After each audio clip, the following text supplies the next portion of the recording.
Baik, bismillah. Assalamualaikum warahmatullahi wabarakatuh. Alhamdulillah. Waalaikumsalam guys. Alhamdulillah, salatu wassalamu ala rasulillah, ma ba'd. Allahumma salli ala Muhammad wa ala ali Muhammad. Baik,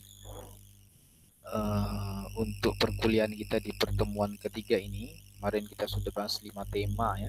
Ada pendidikan bahasa untuk anak usia dini, pendidikan seni, kemudian peran orang tua, peran masyarakat dalam pendidikan anak usia dini, kemudian juga permainan untuk anak usia dini.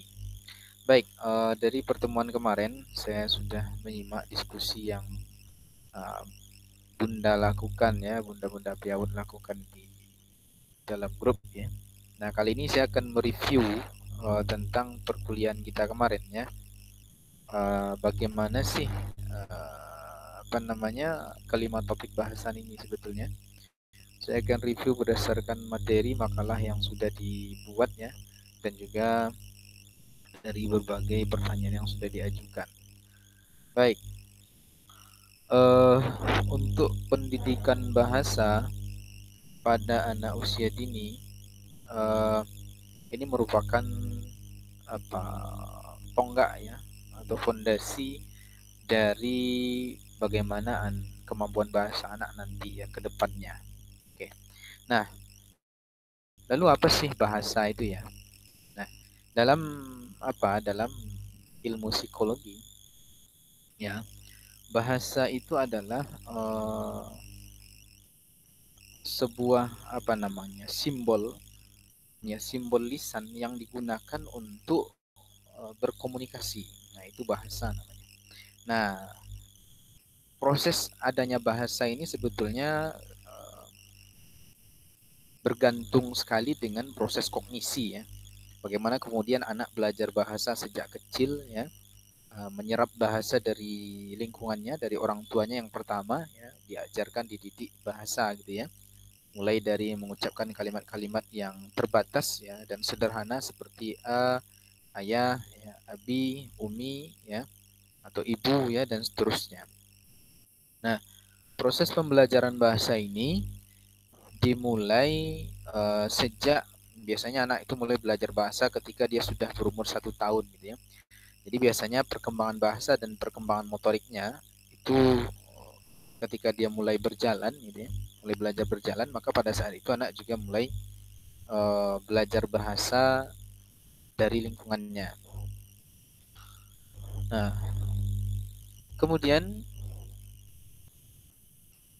nah ini ada di sini sudah Bunda buat ya, bahwa bahasa itu merupakan media untuk mengungkapkan ide dan bertanya. Bahasa juga menciptakan konsep dan kategori-kategori berpikirnya. Jadi memang bahasa ini erat kaitannya dengan komunikasi dan proses kognitif gitu ya. Oke, baik, itu sekilas tentang apa itu bahasa. Nah, lalu bagaimana tahap pendidikan bahasa pada anak usia dini ya? Ini ada juga pendapat Vygotsky di sini ya yang sudah dibuat dalam makalahnya. Ada tahap eksternal ya. Eh, ini berasal dari luar anak ya. Jadi misalnya pada tahap ini ada stimulus-stimulus dari luar, dari orang tua atau dari lingkungan yang memberikan pengertian atau informasi mengenai bahasa kepada anak ya. Ini tahap eksternal. Kemudian tahap egosentris ya, dimana ketika ini pada tahap ini anak mulai berbicara sesuai dengan jalan pikirannya ya. Jadi sebetulnya tahap kedua ini, egosentris ini, adalah hasil dari tahap eksternal tadi. Jadi ketika anak melihat stimulus dari luar, bahasa dari luar gitu ya, kemudian dia coba rekam dalam memorinya. Nah, kemudian setelah dia mampu untuk mengungkapkannya, maka di situ muncul tahap egosentris yang berawal dari bahasa-bahasa yang sederhana yang diucapkan anak, misalnya seperti tadi ayah, ya, ubi, umi, maam gitu ya, lapar dan seterusnya. Oke, masih sederhana sekali. Kemudian ada namanya tahap internal ya, di mana pada tahap ini anak sudah mulai berpikir ya, bisa menghayati dia. Kemudian dia bisa mulai belajar untuk mengungkapkan apa yang dia pikirkan ya, apa yang dia pikirkan. Kemudian dia ungkapkan gitu ya. dalam rangkaian kata juga yang masih sifatnya terbatas. Nah, kemudian perkembangan bahasa ini tidak terlepas dari teorinya apa Piaget ya atau Piagetnya ini ya. Jadi ada tahapan-tahapan dalam perkembangan anak. Ini perkembangan psikososial ini kalau Piaget ini ya. Ada namanya tahap sensori motori 0 sampai 2 tahun. Pada tahap ini kegiatan intelektual anak hampir seluruhnya merupakan gejala yang diterima secara langsung melalui indera. Jadi 0 sampai 2 tahun itu dominasi dari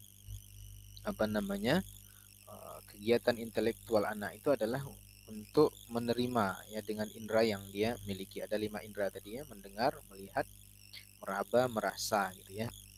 Nah, pada masa ini anak memperoleh mulai belajar tentang keterampilan berbahasa dari lingkungannya ya, yang sifatnya masih terbatas dan sederhana tadi. Kemudian ada tahap pra operasional namanya. Nah, 2 sampai 7 tahun ya. Nah, pada tahap ini itu anak mulai belajar tentang lambang-lambang bahasa ya, yang digunakan dalam kehidupan sehari-hari ya. Nah, pada tahap pra-operasional ini secara sederhana anak sudah mengerti mana yang misalnya objek ya, semangka, misalnya tangan, misalnya. Jadi sudah mulai paham, ini tangan, ini kaki, itu buku, itu meja, itu nasi, itu minum, itu sudah mulai mengerti ya. Jadi lambang-lambang, simbol-simbol bahasa seperti itu sudah mulai difahami oleh anak. Nah, kemudian pada tahap operasional konkret, nah ini sudah mulai kompleks anak berpikir, bahkan sudah bisa mengungkapkan bahasa yang sifatnya abstrak. Ya, sesuatu yang tidak ada di depannya, tapi sudah ada dalam pikirannya, maka dia bisa menggambarkan itu, misalnya. Ya, itu operasional konkret ya. Nah, pada tahap ini anak mulai suka bertanya gitu ya. Kemudian nyinyir gitu ya, dan seterusnya. Oke. Nah, makanya pada tahap ini anak sudah diperbolehkan untuk sekolah gitu ya. Untuk sekolah pada umur 7 tahun ini, masa sekolah ya. Kemudian tahap operasional formal. Nah, ini sudah mulai masuki usia remaja ya. Nah, pada tahap ini anak sudah mencapai kemampuan berpikir yang maksimal ya, sesuai dengan tahapan usianya. Artinya pada masa ini kemampuan bahasa anak sudah sangat bagus sekali ya. Karena ini udah usia remaja ya, 11 sampai 15 tahun. Nah, lalu apa saja bentuk-bentuk pendidikan bahasa yang digunakan atau yang bisa kita gunakan untuk mendidik anak-anak di sekolahnya atau di rumahnya? Ada di sini metode bercerita, mendongeng, dan berkisah ya. Nah, oke, kemudian ada juga metode bercakap-cakap ya, diskusi ya, ngajak anak bicara ya, kemudian tanya jawab, kemudian metode karya wisata ya. Nah, ini juga bisa. Jadi modelnya karya wisata ini nanti jadi anak disuruh mengungkapkan setelah selesai berkarya wisata, misalnya anak disuruh bercerita tentang pengalamannya selama karya wisata. Nah, kemudian tujuan pendidikan bahasa ini adalah ya tentu untuk melatih keterampilan bahasa anak gitu ya. Di dalam Quran juga begitu ya. Ada disebutkan tentang bagaimana Adam itu diajarkan nama-nama benda. Ini kan bahasa ya. Wa'allama Adam al-asma'a kullaha thumma 'aradahum 'alal malaikati faqala anbi'uni bi asma'i haula'i in kuntum shadiqin. Ya, bagaimana kemudian Allah ajarkan kepada Adam semua benda, kemudian diperlihatkan kepada malaikat. Kemudian Allah berfirman, sebutkan kepadaku nama semua benda ini jika kamu yang benar. Malaikat tidak mampu karena memang tak diajarkan oleh Allah. Tapi Adam diajarkan ya tentang bahasa, maka dia bisa atau mampu untuk mengungkapkannya. Oke. Nah, itu sekilas tentang pendidikan bahasa untuk anak usia dini ya. Jadi bunda sekalian, sebetulnya untuk usia-usia awal kehidupan anak ya, terutama ketika anak sudah mulai belajar bahasa di usia 1 tahun itu, Itu sudah mulai apa? Anak sudah mulai merespon bahasa-bahasa di sekitarnya ya. Dengan ucapan-ucapan yang sudah mulai kita mengerti. Tapi kalau di bawah itu belum kita mengerti, anak cuman bahasanya begitu ya. Tapi ketika sudah masuk usia 1 tahun, anak sudah mulai bisa mengungkapkan apa namanya, menyatakan satu dua kata yang mungkin sering dia dengar dan sering diajarkan, misalnya ini, abi dan seterusnya itu ya. Nah, pada usia ini sebetulnya eh, peran orang tua itu sangat sangat apa sangat sangat vital ya terhadap pendidikan bahasa anak. Maka di sini ada sebuah penelitian mengungkapkan bahwa kalau orang tuanya cerewet ya, terutama ibunya kalau cerewet, biasanya kosakata anaknya atau kemampuan bahasa anak itu lebih baik daripada yang ibunya pendiam ya. Jadi makanya kalau dalam mendidik anak itu sambil gendong, sambil apa namanya nyeboi gitu ya, sambil makain baju, diajak komunikasi, diajak bicara, sehingga anak memiliki rekam kosakata yang banyak dalam otaknya. Tapi ini pembicaraan yang baik, yang bagus ya. Nah, oke, jadi nyinyirnya boleh, tapi nyinyir yang solehah, ya. Jangan nyinyir yang salah gitu ya. Nah, seperti itu. Jadi terus ya distimulasi ya, karena kemampuan daya serap, daya tangkap dari otak anak ketika masa-masa golden age itu 0 sampai 5 tahun itu luar biasa. Ya, perkembangan otak juga begitu cepat gitu ya. Makanya kita manfaatkan masa-masa ini untuk memberikan apa namanya, vocabulary ya, kosakata yang banyak kepada anak, terutama kosakata yang baik. Dan itu sebaliknya juga anak-anak kita harus dijaga dari kata-kata yang atau bahasa-bahasa yang buruk gitu ya. Maka kalau misalnya orang tua bertengkar ya jangan di depan anak gitu ya. Dan kalau marah-marah jangan depan anak ya. Di setting lingkungan sehingga nanti ketika anak marah pun itu yang keluar itu bukan kata-kata yang jorok, tapi kata-kata yang baik misalnya kan. Nah, ini tergantung dari bagaimana peran orang tua untuk memberikan kosakata ya, pendidikan bahasa kepada anak, dan ini berpengaruh kepada masa berikutnya. Kalau waktu kecil, waktu dini itu diajarkannya kosakata yang buruk ya, anak banyak mendengarnya, maka ketika dia dewasa atau ketika dia mampu untuk berbicara, maka dia ketika marah itu akan mengungkapkan kata-kata yang jorok, kata-kata kotor sebagaimana yang direkamnya di lingkungan dia. Nah, ini penting peran orang tua di sini. Baik, itu sekilas mengenai pendidikan bahasa pada anak usia dini. Nah, kemudian kita masuk tema berikutnya ya. Nah, ini pendidikan seni untuk anak usia dini. Oke, kita review ya makalahnya. Kita cek.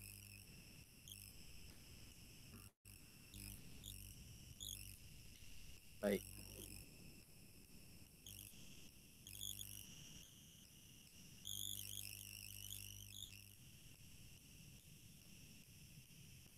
Oke, ini makalah yang ke-7 berarti ya. Oke, yang ke-7.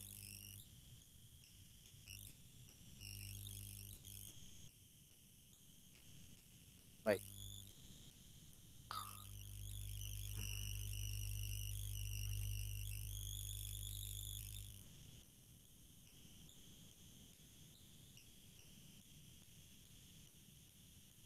Oke. Ya, ini makalah ditulis oleh kelompok 10 ya, Bu Eva dan kawan-kawan. Baik. Nah, bagaimana pendidikan seni untuk anak usia dini ya? Oke. Nah, kita harus paham dulu ya, bagaimana sebetulnya peran seni ini dalam pendidikan anak usia dini ya, dan seni seperti apa yang cocok, yang pas untuk anak usia dini. Baik. Nah, seni itu apa sih ya? Oke. Oke, di sini tak dijelaskan apa itu seni ya. Baik. Oke. Seni itu sebenarnya sesuatu yang indah ya. Didengar dia indah, dilihat dia indah gitu ya. Nah, itu namanya seni ya. Maka siapa yang tak suka keindahan? Begitu juga dengan anak-anak ya. Anak-anak juga suka dengan keindahan. Oke. Maka biasanya dalam proses permainan ya, permainan, pendidikan permainan untuk anak usia dini ya. Setelah itu seni nanti ya. Oke. Jadi permainan itu apa sih ya? Permainan itu adalah sesuatu yang apa namanya? kegiatan yang mengasihkan, ya, kegiatan yang mengasihkan. Kemudian ada serangkaian apa di situ, tata cara yang dilakukan gitu ya, sehingga menghasilkan uh, apa namanya, kesenangan, ya, kebahagiaan tersendiri dari permainan itu. Nah, ada sebuah ungkapan ya, belajar sambil bermain atau bermain sambil belajar gitu ya. Oke, kalau uh, ya, prinsip ini sebetulnya untuk anak usia dini ya.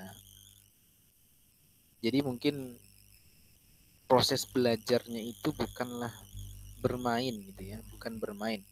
Tapi memang kegiatan belajar itu menyenangkan. Nah, itu sebetulnya inti dari hakikat permainan untuk anak usia dini. Bagaimana menjadikan kegiatan belajar itu menyenangkan sehingga anak-anak tuh nggak bosan.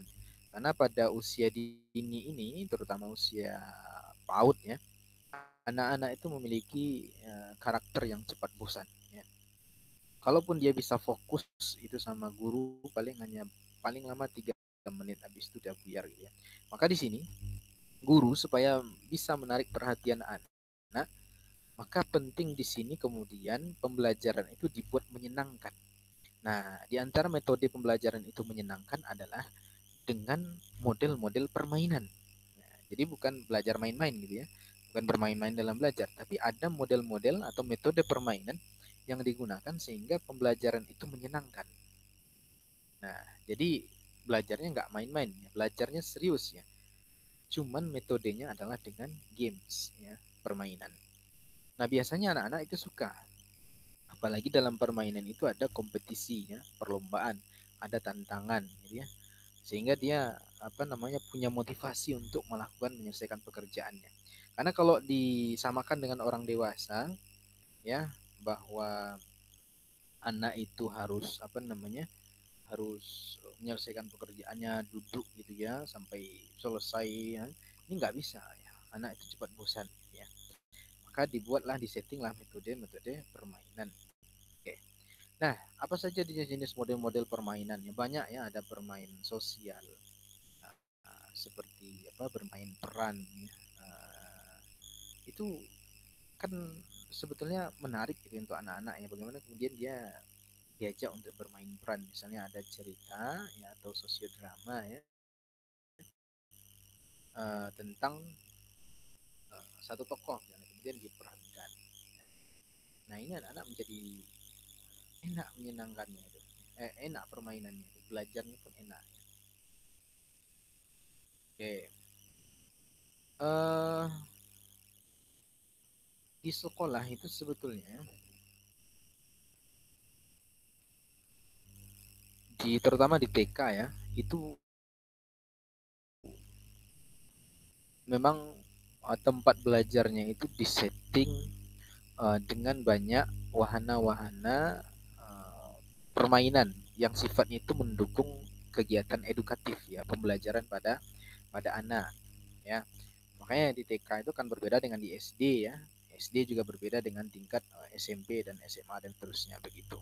Nah, di TK itu memang di situ distimulasi bagaimana kemudian anak itu aktif, dia bergerak ya, aktif berbicara, aktif melakukan eksplorasi di situ.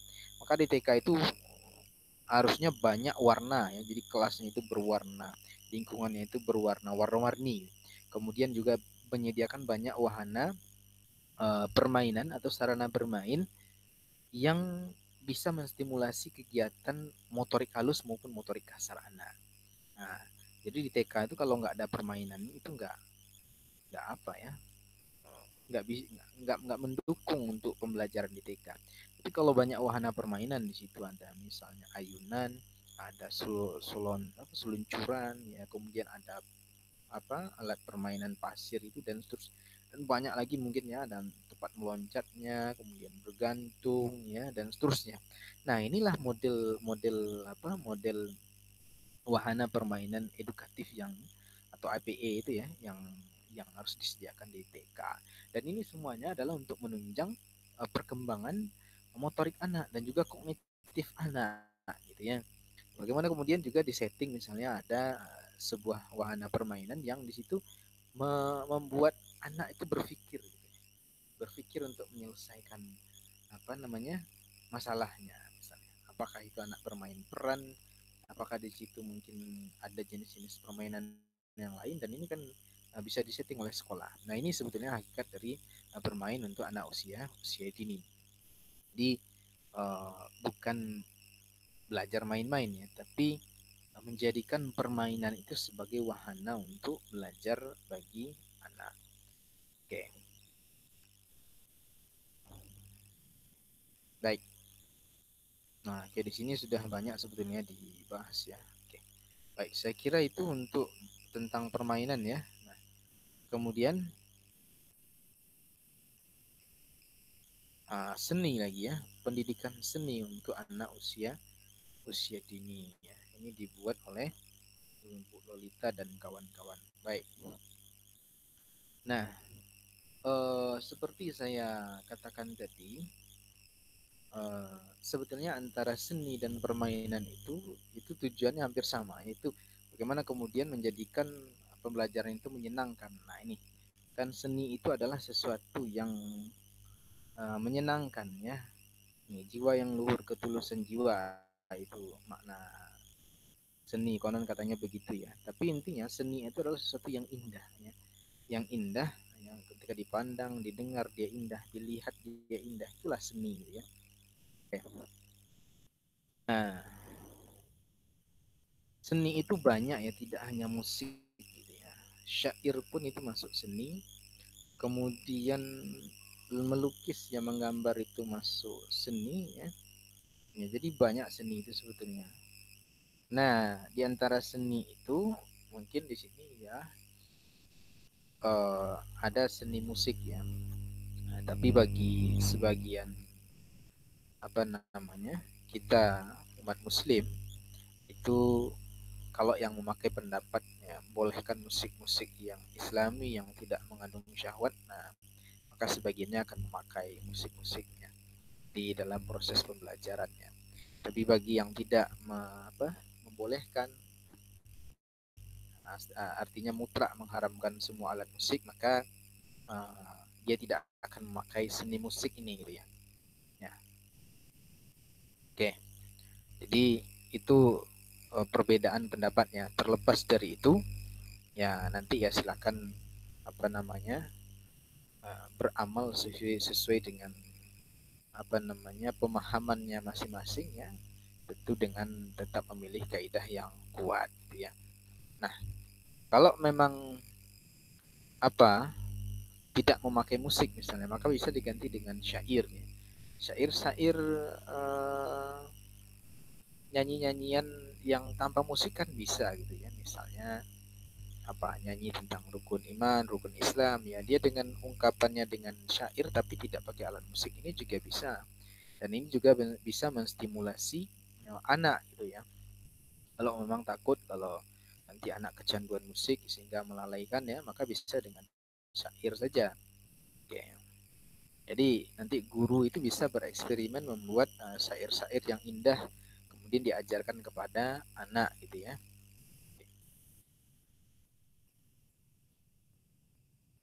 Oke. Kemudian seni ini itu bisa untuk menstimulasi apa namanya potensi anak ya, potensi pengembangan diri ya, terutama syair tadi, bagaimana kemudian anak berusaha mengungkapkan pikirannya itu juga bisa melalui syair ya. Bagaimana dulu ya di zaman Nabi syair itu digunakan untuk memotivasi,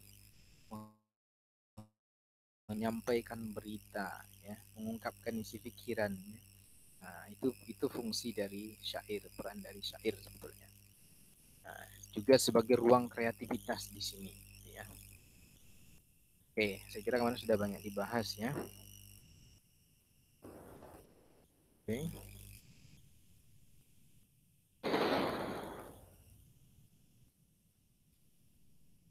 Oke, baik. Saya kira itu aja ya sekilas mengenai musik ini ya. Kemudian kita masuk ke materi berikutnya, yaitu tentang peran orang tua dalam pendidikan anak usia dini. Ini ada Bu Jum dan kawan-kawannya. Baik, untuk masalah ini sebetulnya kalau dari tinjauan Islam itu sangat luas sekali. Peran orang tua itu sangat sentral, sangat penting ya. Di sini dalam pembahasan makalah yang sudah dibuat ada kewajiban orang tua kepada anak apa saja, pendidikan anak, pranatal ya sebelum lahir, kemudian setelah lahir, kemudian bagaimana orang tua sebagai madrasah atau ibu ya, madrasah tuh. Kemudian waktu-waktu istimewa mendidik dalam Islam dan tarbiyah nabawiyah. Oke. Baik. Gini. Kalau mengenai kewajiban orang tua dalam pendidikan anak, itu dalam hadis-hadis Nabi sudah banyak tuntunannya ya. Jadi memang peran orang tua itu sangat sangat luar biasa sekali ya, dan memang sangat sentral dan sangat penting sekali. Apa saja kewajiban orang tua terhadap anak? Yang jelas yang pokok-pokok saja, sebagaimana dalam syariat kita. Yang pertama adalah uh, perannya adalah melindungi anak, ya, melindungi dari bahaya yang ada dari luar. Kemudian kewajiban untuk memberi nama anak, ya, nama yang baik, ya, ini penting. Jangan memberi nama yang buruk, ya. Kemudian memberikan nafkah, ya, nafkah yang sifatnya fisik maupun psikologis. Kalau nafkah yang sifatnya fisik, ya makanan yang sehat bergizi seimbang. Kalau yang sifatnya psikis, berarti nasihat-nasihat pendidikan, ya, berarti mendidik anak, ya. Kemudian telah memberi nama pada anak usia dini ya, mengkhitan ini bagi anak laki-laki dan juga sebagian bagi anak perempuan ya.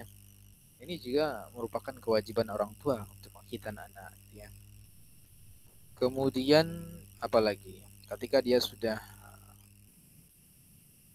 besar, yaitu menikahkan anak yang perempuan gitu ya. Nah, kewajiban-kewajiban ini sebenarnya sudah diatur dalam agama kita. Intinya dalam kewajiban orang tua kepada anak itu ada kewajiban yang sifatnya fisik dan psikis ya.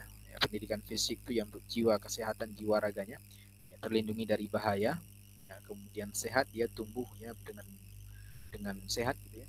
Kalau psikisnya ya dia terhindar dari gangguan kejiwaan, dari ancaman, dari stres dan seterusnya. Kemudian ada pendidikan di sana untuk mendidik supaya dia berkembang potensinya ya, menjadi anak yang cerdas gitu ya, mampu dia punya keterampilan hidup ya. Ini kewajiban orang tua secara umum seperti itu. Nah, kemudian ada pendidikan pranatal ya. Nah, pendidikan pranatal itu adalah pendidikan sebelum kelahiran ya. Agama kita ini yang sangat luar biasa ya, tidak hanya diatur tentang masalah pendidikan setelah lahir tapi sebelum lahir pun diatur. Di sini Nabi menuntut, mengajarkan kepada calon orang tua ya, atau para bujangan, para jomblo ya, untuk mulai merencanakan pendidikan itu sejak memilih pasangan. Maka di situ Nabi katakan dalam hadisnya, tungkihul mar'ata li arba' ya, limaliha, lihasabiha, lijamaliha, walidiniha, fazfar bizatid dini daribat yadak. Maka nikailah wanita itu karena 4 perkara, karena hartanya, kecantikannya, karena nasabnya, kemudian karena agamanya. Kata Nabi, utamakan agamanya, maka dia akan membuat tentram gitu ya, langgeng gitu. Oke, jadi memang agama ini menjadi patokan utama untuk mencari pasangan dulu. Nah, mencari pasangan itu termasuk pendidikan pranatal. Bagaimana merencanakan nanti pendidikan untuk anak. Jadi maka harus dicarikan ibu yang baik. Karena terjadi kasus di zaman Umar bin Khattab radhiyallahu anhu, ada seorang bapak melaporkan anaknya yang durhaka. Kemudian ditanya sama anaknya itu, "Kenapa engkau durhaka sama bapakmu?" Nah, yang tadi jawab, "Dia pinter ya. Karena bapakku itu sebelum aku durhaka kepadanya, dia sudah durhaka kepada aku," kata anak tadi. "Apa alasannya kok kamu ngomong seperti itu?" gitu ya, tanya Umar bin Khattab. Dia katakan, yang pertama, dia carikan ibu yang buruk untukku. Yang kedua, dia beri namaku yang buruk. Ya, jadi ternyata ibunya tidak baik, kemudian diberi juga nama anak ini nama yang tidak baik. Ya, artinya kalau dalam bahasa Indonesia itu kelelawar jantan nama anak ini dikasihnya.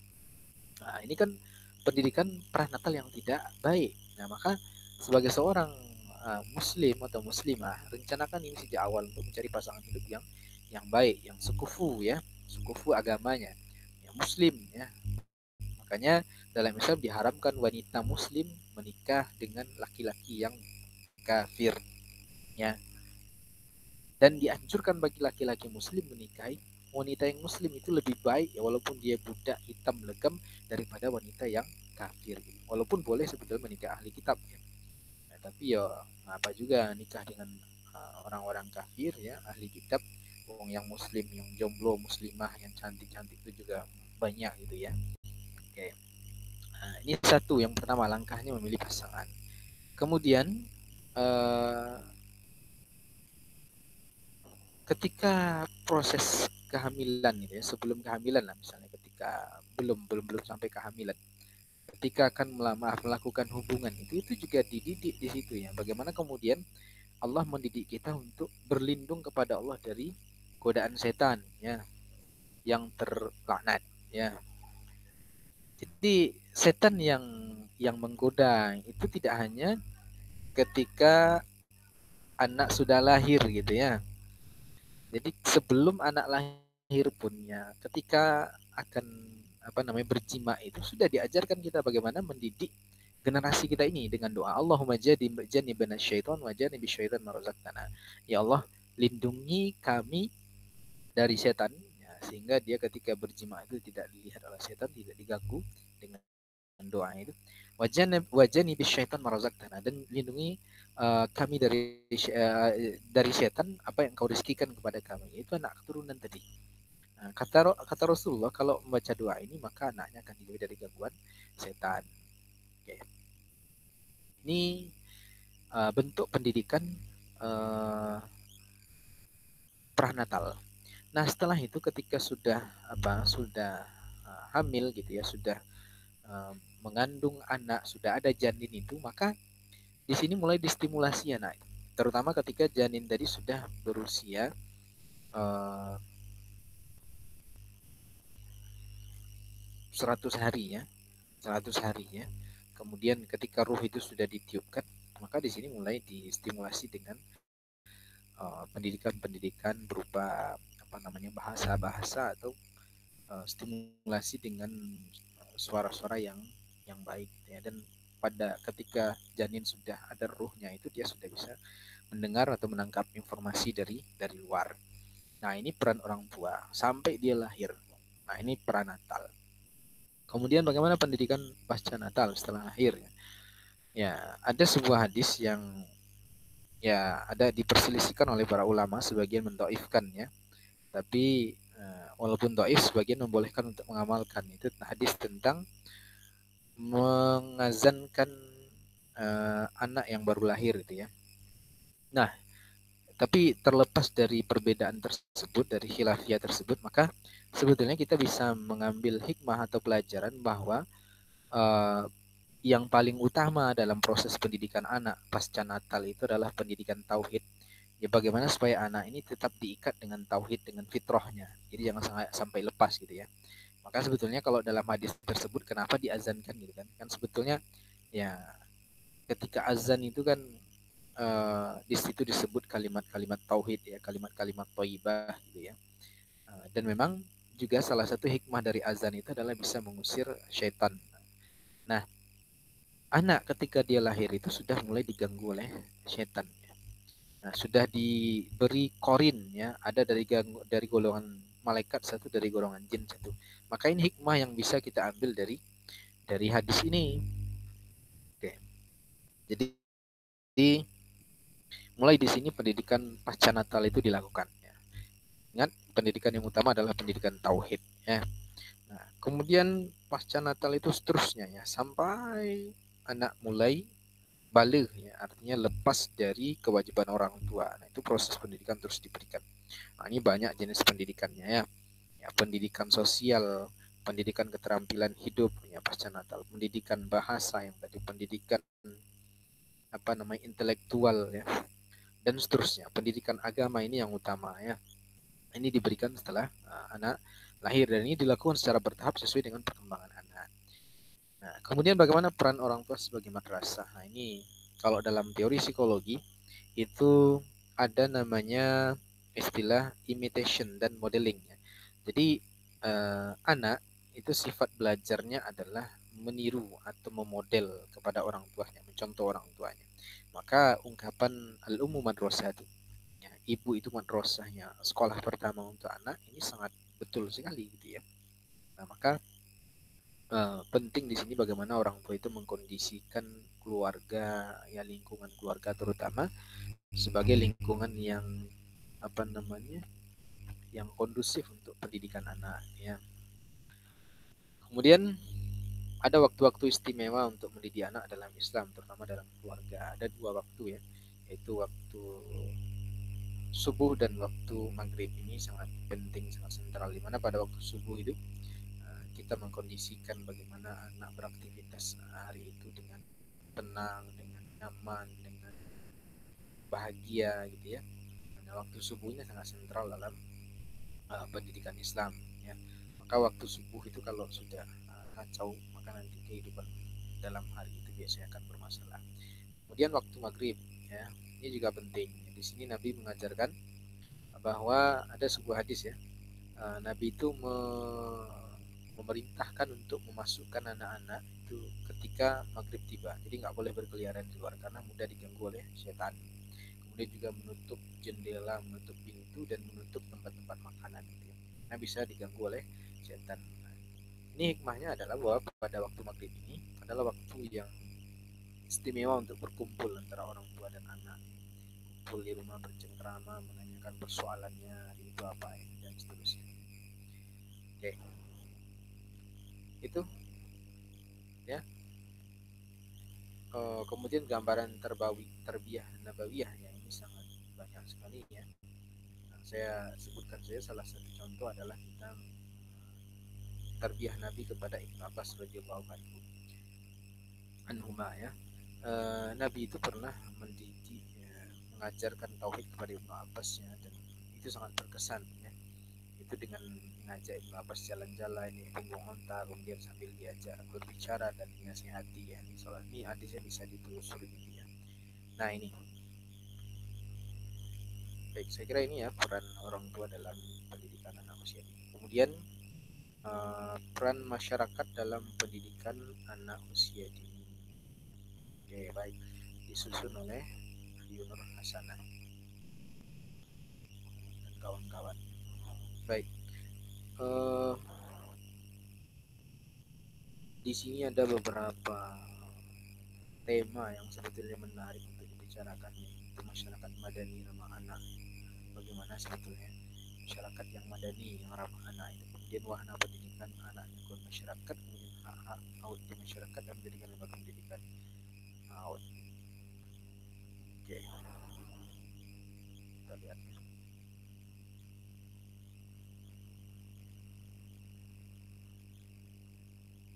Nah, konsep masyarakat madani ramah anak.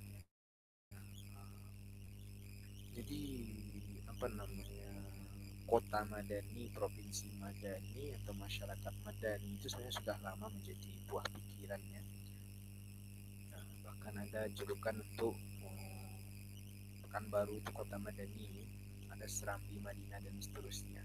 Nah, sebetulnya ini merujuk kepada bagaimana model-model lingkungan yang diciptakan Nabi pada masanya di Madinah.